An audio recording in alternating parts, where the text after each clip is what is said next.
അവൻ നമ്മുടെ പ്രകൃതി അറിയുന്നുവല്ലോ. നാം പൊടി എന്നവൻ ഓർക്കുന്നു.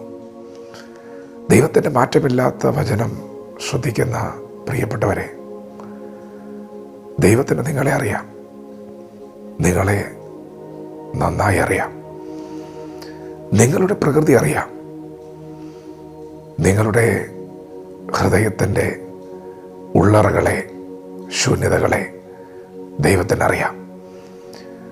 നിങ്ങൾക്ക് എത്രത്തോളം കപ്പാസിറ്റി ഉണ്ടെന്ന് ദൈവത്തിനറിയാം.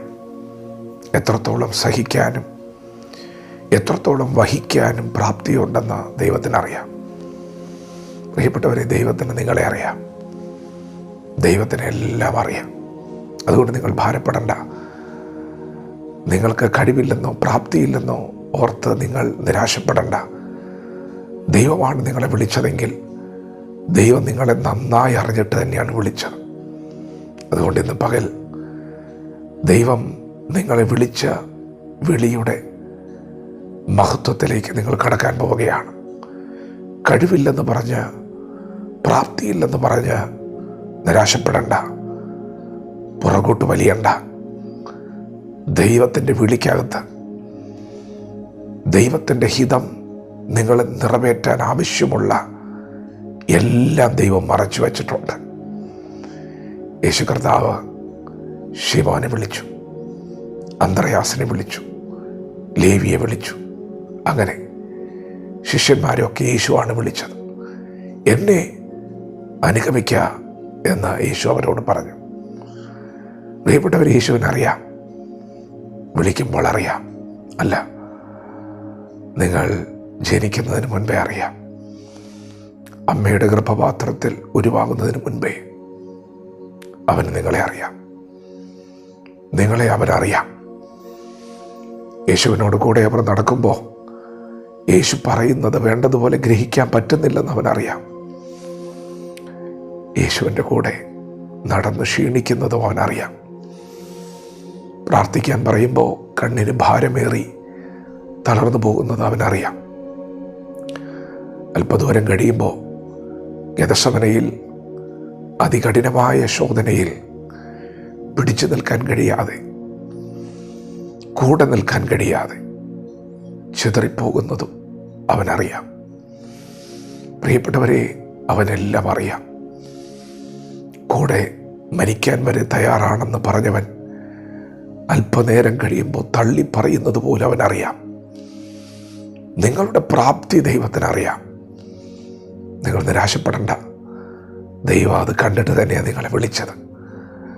ദൈവം നന്നായിട്ട് അറിഞ്ഞിട്ട് തന്നെയാണ് നിങ്ങളെ വിളിച്ചത്.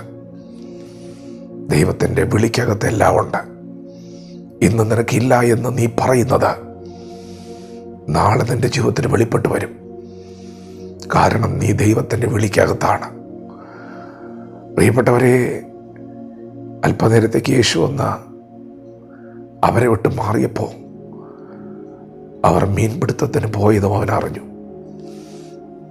ദൂരെ പോകുന്നത്, അകന്നു പോകുന്നത് അവനറിയാം.